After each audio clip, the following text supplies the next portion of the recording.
I'm going to introduce Jay Filiatrault. Jay has 10 years plus experience working with SaaS products. He's held various roles in product success, sales, and marketing, and is currently the head of growth at Chameleon, a platform that aims to make it easy for non-technical resources to implement interactive in-product guides, announcements, and micro-surveys. He's focused there on education, activation, and conversion of all self-serve customers. And he and his team specialize in data-driven experimentation, high-performance analytics, and building efficiencies across the go-to-market process. Outside work, you'll find Jay, much like me, drumming and producing music, but I think he's got a lot of other great things to add here today. And so with that, I'm going to pass over to Jay and we'll get things started.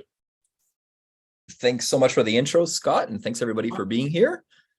So as Scott mentioned, feel free to drop in the chat if you want me to dive into more detail on a certain topic, or if there's something that's not clear throughout the presentation. We'll also be leaving a good amount of time for Q&A towards the end of the presentation. Really excited to talk to you all about running successful product-led growth experiments.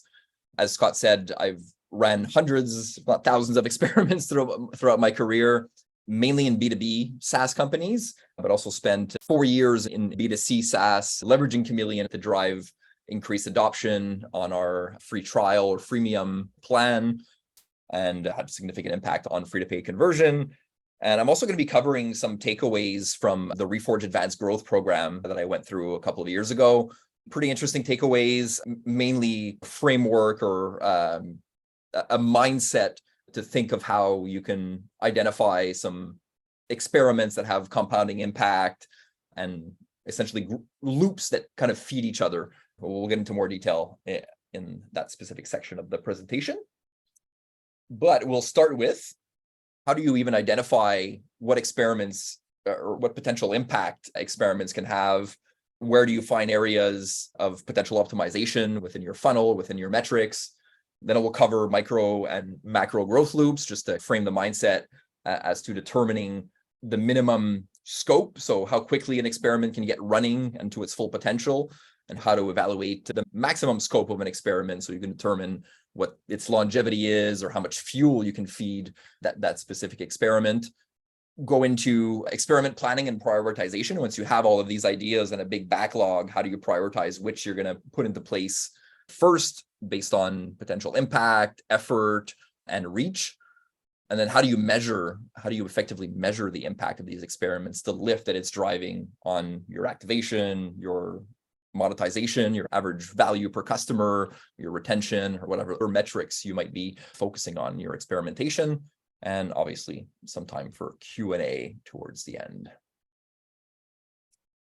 So what are experiment scopes? I think there's a lot of different ways to think about that. On a basic level, what is the scope of the experiment? What are we trying to accomplish? What metrics are we trying to lift? But also, what are the different levers that we can pull to impact those KPIs? And how do you measure the potential ceiling of an experiment to determine, again, what its longevity is, what its long-term impact can have? That also is important to consider jumping into the first section here, which is experiment scopes. First of all, I assume that the vast majority of participants here are part of a B2B SaaS business. Even if you're in B2C, I think Pirate Metrics framework definitely applies. If you're not familiar with Pirate Metrics, it's the R of SaaS KPIs. Acquisition, so what's your overall traffic? What are your conversion rates? What's your customer acquisition cost versus your lifetime value, which is a pretty core metric to measure the efficiency of your paid ads, your organic acquisition activities, and whatnot. How quickly are people activating and seeing value when they register for the product, especially if you have a PLG motion, but even if you're sales assisted or sales led, how quickly can people evaluate the differentiators between your competitors, evaluate the fit with their current tech stack, the ease of use of your product, the speed at which they can put in place the elements of your product that solve their pain points. Retention, how sticky is your product? Are people getting value out of it and keeping their subscriptions? That all has a downstream impact on revenue. And the goal of any successful SaaS company is to have happy customers that also drive referrals, drive a lot of social proof through testimonials, through positive reviews, so on and so forth. So you might already know that you have a focus area. Maybe you're doing really good on customer acquisition, but your conversion rates are not great. Maybe you're driving a lot of traffic to your website, but the proportion of that is ICP, that fits your ideal customer profile based on firmographics, is too low. So you need to increase the quality of traffic. Maybe you're driving a lot of product signups, but you have a very small percentage of them that are converting to paid customers. So you might have an underlying vision as to which levers will have the biggest impact on your organization. If you don't, we're going to go in through some ways to diagnose that in the subsequent slides. And typically, if you are not data informed and you're not already tracking drop-off rates in your funnel, bottlenecks, points of friction, I would always start with bottom up. Obviously, like I said, the goal of any SaaS company is to convert users into paying users. So what are the activities, or what are the behaviors of users that are converting paid and are showing the highest retention rates, is a really good place to start. And how can we replicate that with other types of personas, other types of companies, other users, other use cases that the different personas that you're attracting might have. So a good way to start that, and this is a pretty involved exercise, building out a journey map for all of your key interactions is a really great place to identify all your happy paths and all your problem paths. Where is there drop-offs in the funnel? Where is there friction? Where are you maybe driving confusion or a bottleneck in understanding how to activate a certain function, or how does leveraging the features of my product actually help me with my objective as an end user? Ideally, you map out all the key interactions, but I would really start with identifying all of the actions, all the user interactions that drive to the aha moment. The aha moment in itself can be a pretty broad discussion. I think most of us in SaaS are familiar. The aha moment is essentially what drives the most value realization with your users. Another way to look at it as well is what has the most impact on retention. For example, a famous example from Facebook, like 10 years ago, when people were inviting or connecting with 7 friends, that drove a lot of stickiness in the product, that started populating their feed and providing them relevant content, driving users back into the product on a regular basis. Typically, a lot of companies will define the aha moment as like a first activation. I've changed my perspective on that a little bit recently. There was a really good podcast with the head of growth at Airtable, Lenny's podcast. For those of you that are not familiar, I highly recommended for you product folk. But she was recommending to be a little bit more strict with definition of your aha moment, so it has the greatest correlation with retention. So she was challenging the audience to consider the definition of activation or your aha moment to even be in the single digits. And ideally, you have enough volume of data and you can do some form of correlation analysis with maybe first month, 3-month retention. Not necessarily great if you're driving a ton of conversion, but people are canceling after the first couple of months because they're not seeing ongoing value out of your product. So it's really important to consider the actions that will lead to long-term retention.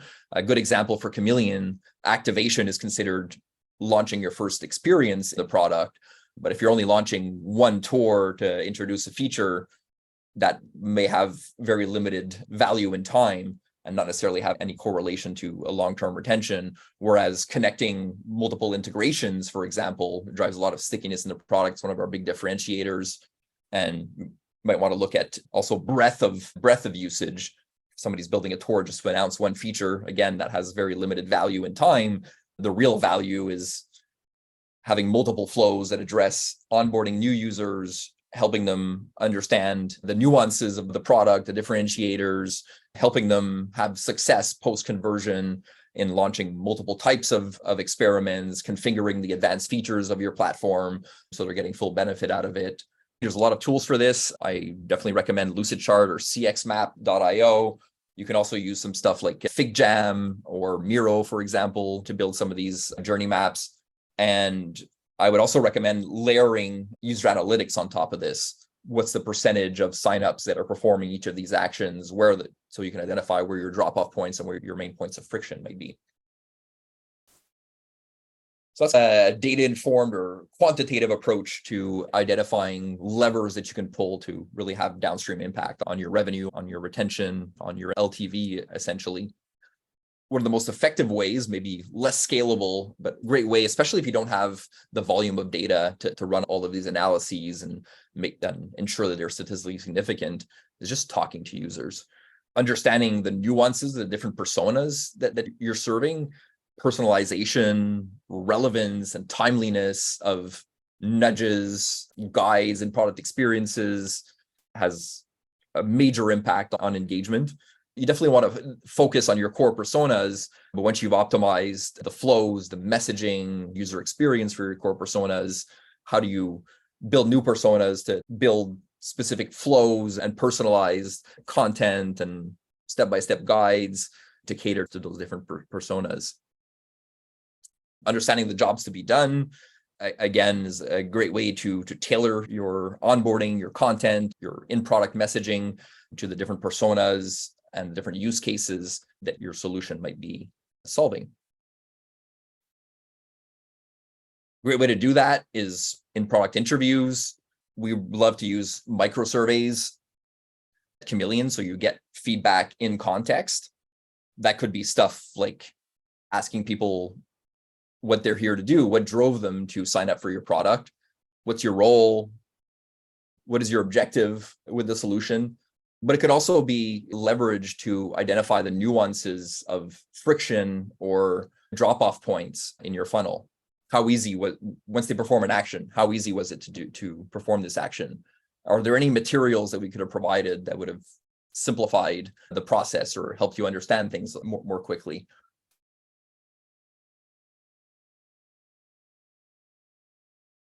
Some other ways to listen to users, talked about in-product surveys, could be email surveys. I'd invite those of you who are not speaking with customers on a regular basis, I'd invite you to automate the process through tools like Chameleon. You can have in-app prompts based on certain actions, or maybe based on certain survey responses. Somebody says, this was really difficult for me to understand, and I would have liked to have more guidance in activating or configuring this certain feature. Maybe you route them to a Calendly modal or a Chili Piper modal to book a call with you to go into more detail or more nuance. Obviously, getting feedback on prototypes once you've identified your points of friction and your drop-off points. Maybe that can be addressed by some improvements in the UI or in the user experience. So validating with those users that had difficulty understanding how to activate a feature. Does this new design, does this new layout, or this new workflow address the majority of your concerns? Is it more intuitive? Instead of building something out fully and launching the experiment live, it's great to do that in the prototype phase or in the design phase. Testing, you can do focus groups, unmoderated tests. There's some great tools where you can prompt the users to go through a certain workflow, through a high fidelity mock-up or prototype, or through maybe a sandbox environment, and they track the speed at which they're getting through the workflow, where they're looking on the screen. I can give you a lot of insights into what may be distracting users, where they're paying attention, where they're drawn to maybe paying attention within your UI or clicking, or you can do that maybe through Hotjar recordings as well. Obviously, social media feedback. And yeah, I just spoke about session replays through Hotjar or Full Story, also a great way, especially if you're not, again, collecting or you don't have a large enough volume of active users for your quantitative data to be statistically significant. These really great methods to identify the levers that you can pull to improve your overall metrics. And logs can really also take this to the next level. You can potentially fill out friction logs from Hotjar Full Story recordings. But one way we found that's really effective at Chameleon is having new team members go through the first-time user experience and filling out a friction log, detailing the simplicity, the ease of use of each of the features. Where could I have used a little bit more guidance, or where was I maybe potentially a little bit confused? So that really helps you diagnose in detail all the areas of your user experience that could potentially be optimized. So once you've identified areas where you want to focus or where you may want to run experiments to impact your metrics, how do you go about planning, defining the input to all of these experiments and the potential lift that they will bring to your metrics? I'm going to take a little bit of a step back here just to talk about macro versus micro loops. This is probably the biggest takeaway from the advanced growth program at Reforge that I did in 2020. For me, it was just enlightening to take a look at how the perspective of the mindset of identifying opportunities for compounding growth loops. I'll go through a couple of examples of macro and micro loops, but essentially macro loops are like the core areas or the core strategies that make your product, your revenue, your company grow in the long term. Some examples of that are direct network effects. More users in the platform equals more value. Think of a community, for example. The more users are active in a community, the more exchanges there are, the more value each of the users or each of the participants in the community is receiving. Cross-site network effects, a great example of that is any two-sided marketplace. We'll go into a more detailed example on Grubhub very shortly, but for example, more restaurants on the platform is more valuable to users. They have a broader selection. More users on the platform is better for restaurants because they're driving more revenue through that channel. That's a great example of cross-site network effects. Data network effects, very similar to that, but maybe more about breadth and volume of data. Think of like a ZoomInfo or any type of firmographic or prospecting tool. A lot of these companies are leveraging snippets on the website or looking at email signatures to refresh contact information. So the more people are using the platform, using their Chrome extension, the more people they're able to refresh and identify job changes and current contact information for. So that's a good example of a data network effect. Economies of scale, think about cloud computing or cloud infrastructure. As volume grows, the cost per IO or per usage goes down. And then, brand capital, basically, the more brand recognition you're able to drive, the more people will want to share and talk about your brand and share your content. And that just creates a compounding effect and builds a lot of social capital in your target markets. The highest performing SaaS companies have multiple micro loops that have a clearly defined macro loop that's feeding multiple micro loops. So in the example of Grubhub, spoke about like more restaurants brings more value to their end users because they have more selection. More users brings more potential clients for each of the restaurants. So those are two very solid macro loops that impact all of the core metrics of the business. But within those macro loops, there's micro loops for each specific lever or area of growth within the organization. This is an example of their sales loop. They acquire restaurants through salespeople visiting restaurants and calling them. The more restaurants they acquire, the more revenue they're able to generate. That revenue allows them to hire more sales reps, acquire more restaurants, and the loop essentially keeps feeding itself. This table here is just a way that Reforge suggests how to start identifying the constraints and the limitations to each of these experiments, so you can score its impact, its potential impact, and its potential scalability, which will have a lot to do with prioritization, probably the best way to prioritize which experiments you want to run first. Breaking down here exactly what are all the inputs to this growth loop. This is a sales-led loop. So how many leads can each rep support or manage per month or per quarter maybe? And as this loop keeps feeding itself, do we expect this number to change? So probably not. We already have a really good sales enablement process. We don't think our sales reps will be able to manage more than 500 leads per quarter. So this is going to remain constant over time. Our close rate should get better though, because as we bring more people into the funnel, the more feedback we're getting from our potential clients, from our ICP, the more we're refining our sales materials. So it's probably feasible to increase our conversion rate or our close rate from cold outreach or visits to restaurants over time. Same thing with churn. As we get better materials, as we improve our onboarding, as the platform user experience gets better, and also as more customers come onto the platform, the better chance we have of retaining restaurants. Same thing on the demand, on the revenue per restaurant side. As there's more users, more restaurants attract more users to the platform, more users generate more revenue for each of the restaurants that are part of the platform.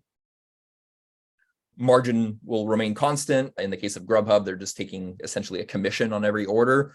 So they don't expect to be able to increase that commission. It's a very competitive space. And yeah, so on and so forth. I think you get the gist from the breakdown of the first levers that I went into more detail.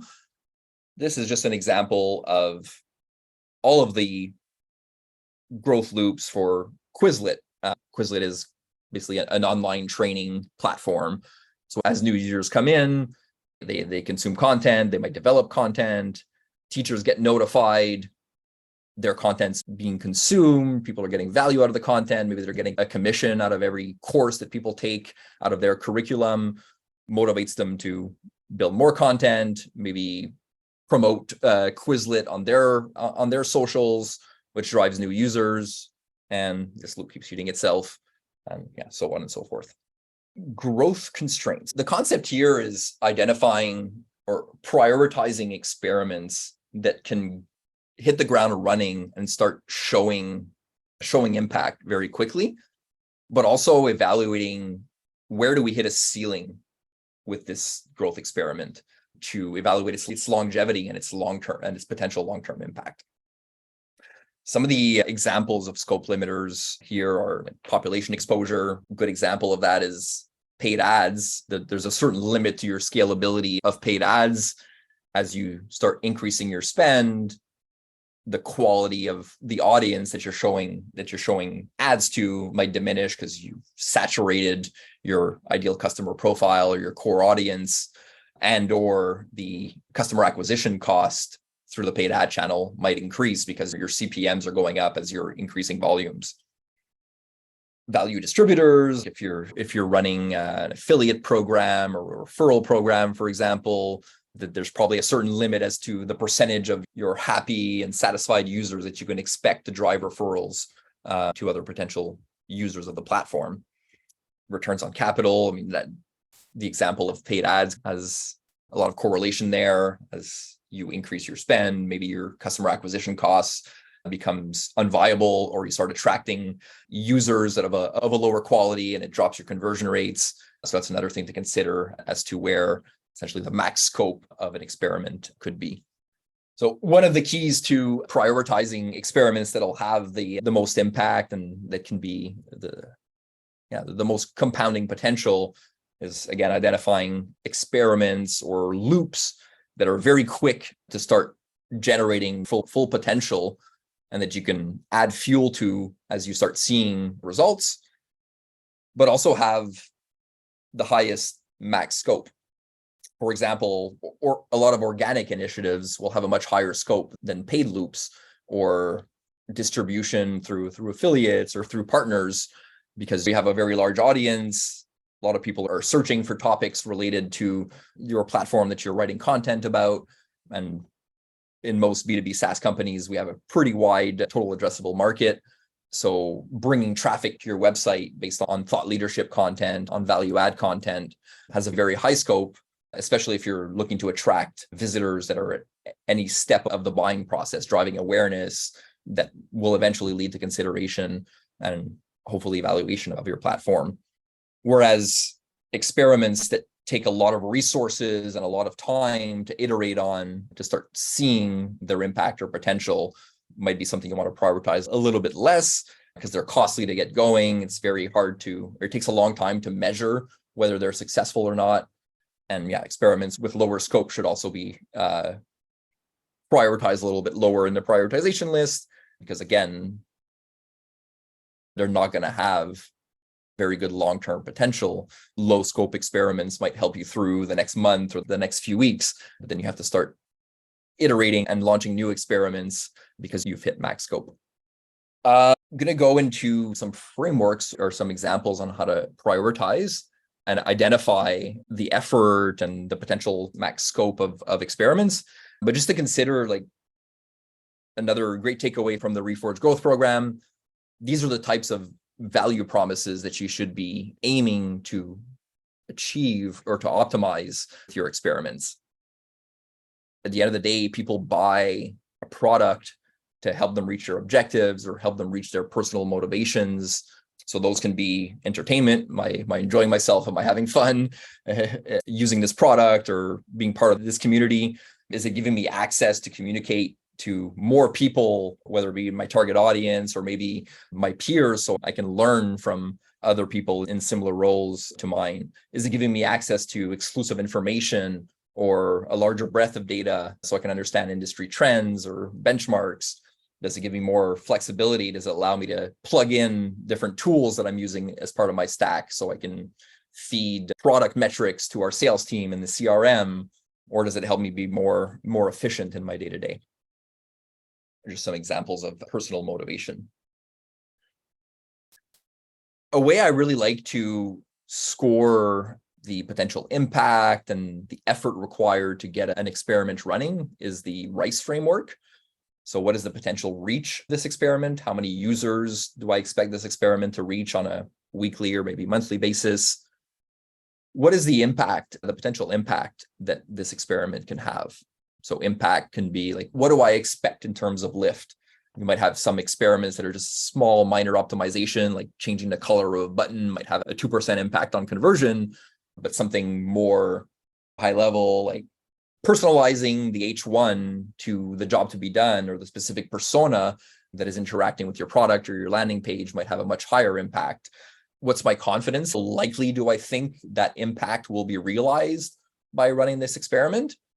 And how many resources or how much time is it going to take me to put this experiment into place and to iterate on it for it to reach its full potential?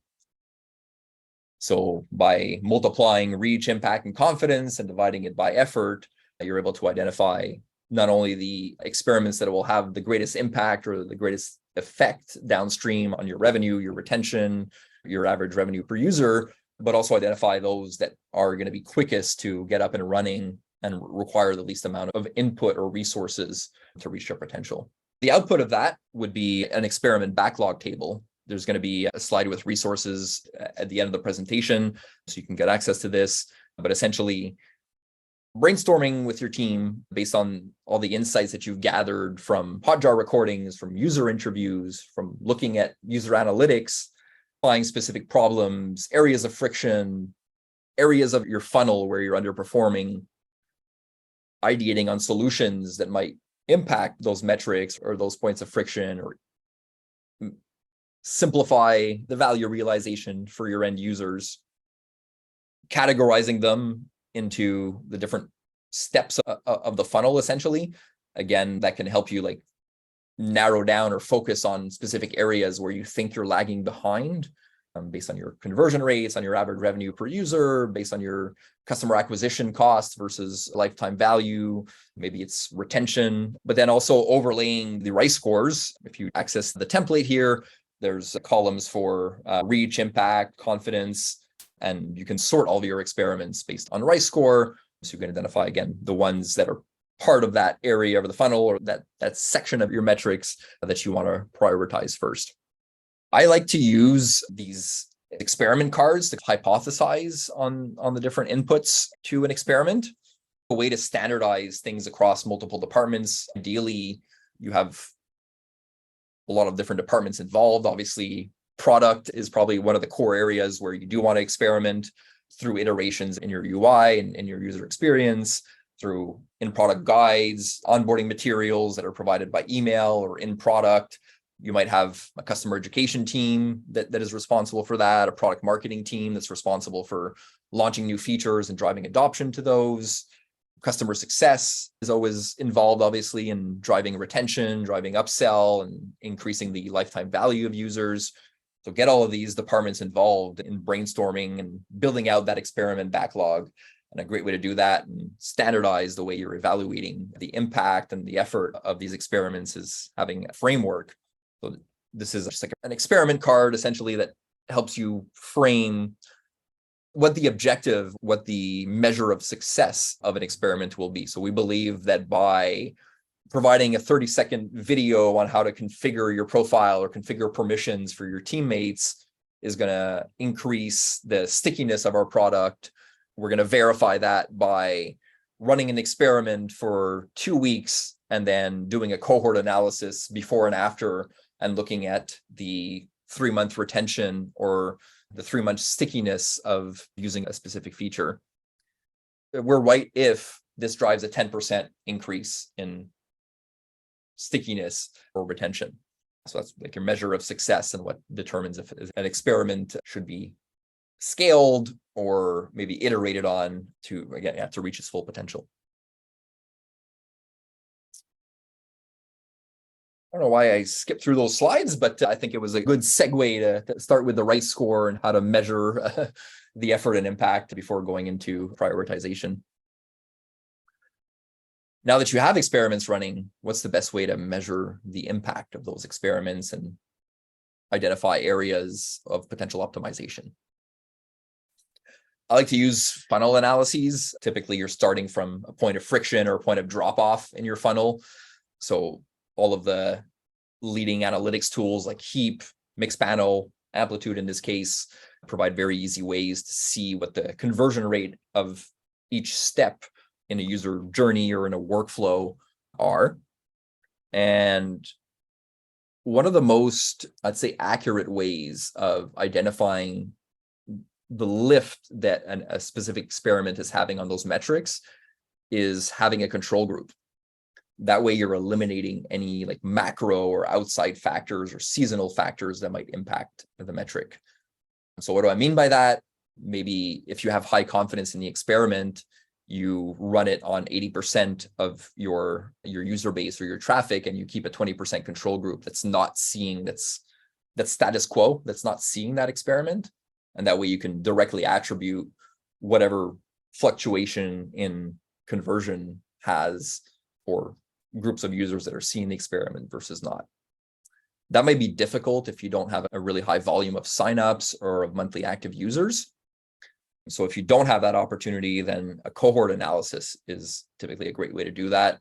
I would recommend, again, I guess it depends on the volume, but maybe looking at the 2-week period or the month period prior to launching the experiment, then launching the experiment with 100% of your traffic, running that for the same period, 2 weeks, 1 month, and then comparing, for example, the retention of new users who signed up in March, where I was not running my experiment, versus the retention or the stickiness of usage on a specific feature, or logging into the platform and consuming a report, or launching a new experience in the case of Chameleon, but before and after the experiment was launched.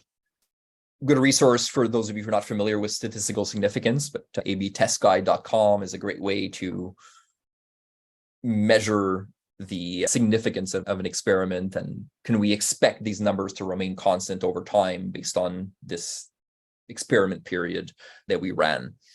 One little caveat I'll throw out here is, in B2B especially, you might not have, it might take you a long time to reach statistical significance with a high degree of certainty. If you go to A/B Test Guide, you can actually configure what your threshold for accuracy or confidence is. And I think by default, it's 95%. You might want to lower that a little bit in B2B experiments. And the reason why I say that is the cost of waiting to reach statistical significance, so you're sure of the lift that you're measuring based on your experiment, often outweighs the cost of being able to run new experiments. You don't want to overwhelm your users and have a whole bunch of experiences or experiments running with the same cohort of users, because then how do you measure, or how do you attribute the lift that each of those experiments had on your metrics if there's too many are running? Ideally, you're playing with one variable at a time, but instead of waiting for 95% statistical significance or confidence on an experiment, maybe you can wait till you can take decisions whether you want to scale an experiment or make it evergreen at 80% to give you room to run more experiments. The amount of times that small change in confidence will lead to false signals is completely outweighed by the incremental impact you can have by running new experiments on a regular basis and not having to wait for that 95% confidence and statistical significance on the experiments that you're running. So that sums up my talk. I hope I'm able to maybe shed light on some new ways to think about how to measure the potential impact of growth experiments, how to prioritize, and how to analyze what's having the most success and what's going to have the most compounding impact, long-term effect on your metrics. I have a few minutes open for Q&A, and I think we'll be sharing links to these resources. We have a great template for friction logs at Chameleon, the template for the backlog and growth experiment prioritization. If you are running in product experiments, every year Chameleon launches a benchmark report where we analyze millions and millions of in-product interactions. So it'll give you some really good ideas into trends and what is most successful in terms of in-product guide patterns, how many steps, how much text, the length of text that has the most engagement, videos versus not videos, so on and so forth, different ways that people learn best and appreciate being guided through learning how to use your platform. Nice. Thanks, Jay. Really appreciate it. Lots of good feedback here and lots of great takeaways. We've got a few questions here that we'll dive into. First one here is, any tips on how to determine the core personas for your experiments? Two ways. User feedback. And I would recommend doing both qual and quant. I recommended maybe running a quick micro survey when a new user signs up. What's your main objective in signing up for this tool? What brought you to us? If you don't already know, there's a lot of tools that do enrichment. Maybe you're using Clearbit and you can already identify what their job title is, but correlate that with their industry as well.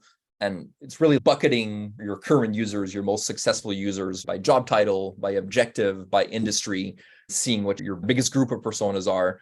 And you can do some further validation as well, mainly around what type of messaging resonates with them and the nuances of how you want to speak and walk users through or provide flows to each of the specific personas through user interviews.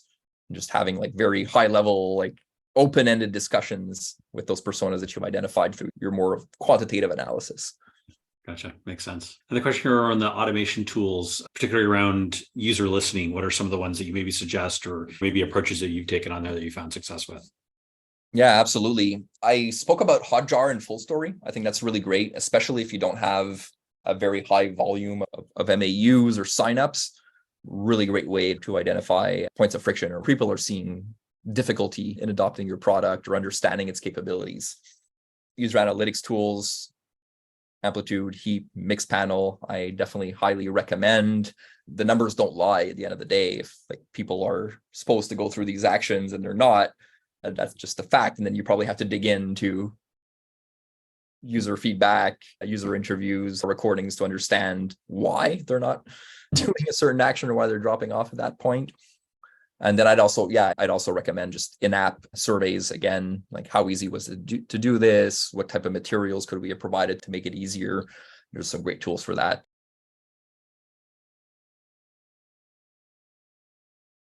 That's great.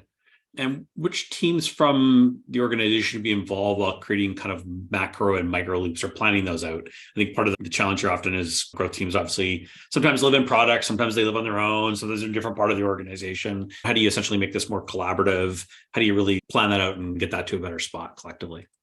Yeah, that's a really great question. I think that's also a very big key to the success of having a solid growth experimentation framework and process. Is more departments you get involved, the higher quality your ideals and the more comprehensive coverage will be, essentially. If you're just like looking at it from a narrow perspective of product and UI, there's a lot of other parts to the user journey. If you're talking about top of funnel, what are the different points of interaction on social, through paid ads, through the website that have an impact on conversion and people understanding the benefits of the product? If you're talking about driving engagement with existing users and retention, what are the interactions that the CS team is having with your users? What type of content are they being provided in your monthly newsletters and through product marketing initiatives? Long story short, I would recommend to involve as many people as possible. I think the core group that should be involved in experiment planning is growth, if you have a growth practice within your organization, product, marketing, or success. I think those would be the core areas, but more departments you can involve. Yeah, I'm sure if you asked, I'm sure everyone would show up anyways and want to be involved, right? Yeah, exactly. It's typically a really fun process, especially the brainstorming part. just coming up with ideas and scoring their potential impact and deliberating on the priorities. You've talked a little bit about experiments today and the process behind that. What sort of tech are you utilizing to run those experiments? What's part of that stack for you as an important toolkit? Yeah, that's a great question. And one of the pleasures of being in tech is that evolves on a continuous basis. And we're more and more enabled with tools that help us do that. I think that at the foundational piece is a CDP or a composable CDP that we're seeing more and more. So customer data platform, essentially a way to pipe all of your customer data to all of the different tools that you might be using as part of your stack. There's some out of the box tools like Fresh Paint or Segment, but I'm seeing a movement more and more towards a composable CDP where people are piping all their data into a data warehouse like Snowflake through ETL tools like Fivetran, and then using reverse ETL like Hightouch or Census to manipulate that data from the data warehouse in a format that is compatible with your CRM, with your marketing automation tools, and making sure that that all of the tools that you're using to engage your user base have access to the source of truth, essentially, and all the capabilities to segment and personalize your experiments and the content of those experiments to your personas, to the specific step they are in the process, whether it be an evaluation or the maturity of usage of your product. And then from a delivery standpoint, there's tons of options out there for marketing automation tools and stacks. I'm a really big fan of Customer IO for email marketing, mobile as well. One of the things that I enjoy the most about Customer IO is just all of the flexibility they've built into the platform. For example, you can send a webhook to Chameleon to make a user eligible for a specific tour. So I have multi-channel campaigns running and they're cohesive. Maybe I show a tour to a user in the product, but if they haven't logged in within a couple of days, we send that equivalent by email. So we try to re-engage them, a manufactured engagement loop. Of course, Chameleon, really easy way to run in-product experiments with no code. That's a good list. Definitely. The tooling is the big challenge these days. And I know you've got a good product on that side. So really appreciate you sharing that. I think that's it for questions today. Just for everyone in attendance, I have shared a link in the chat for our post-event survey. If you could take a moment to share your feedback, that'd be great. I know Jay would appreciate it, and so would we. We're always looking for ways in which to improve these and get the most value out of it. And from the qual-quant side, it's always a good thing from a growth hacking end to understand how the work is going. If you have other questions or things that you want to know about, you can continue the conversation in our community on this topic. As I mentioned earlier, we will have a recap topic posted later today, and that'll have all the links to the resources and different stuff from today's session. We've got a lot of community events coming up. Roman Pilcher's coming on Tuesday to join us to talk about strategy. And next week, we have Tom Kerwin here as well, talking about pivot. And we've also got our Supercharger product team mini conference coming up at the end of May. This is 2 hours each day for 3 days, 12 speakers, talking about a wide variety of different topics about how they're collaborating, working well together, and dealing with things in these really challenging times. And if you do have anything you want to share or want to be involved as a speaker, feel free to get in touch with us. We'd love to have you involved, and always interested in different participants sharing some of their product knowledge and experiences. And with that, thanks very much, Jay. It was really fun. Really enjoyed the chance to hear your thoughts on product growth and some of the best ways in which to experiment. And thank you, everybody, for joining us today. Thanks for having me, Scott. Thanks for joining, everyone.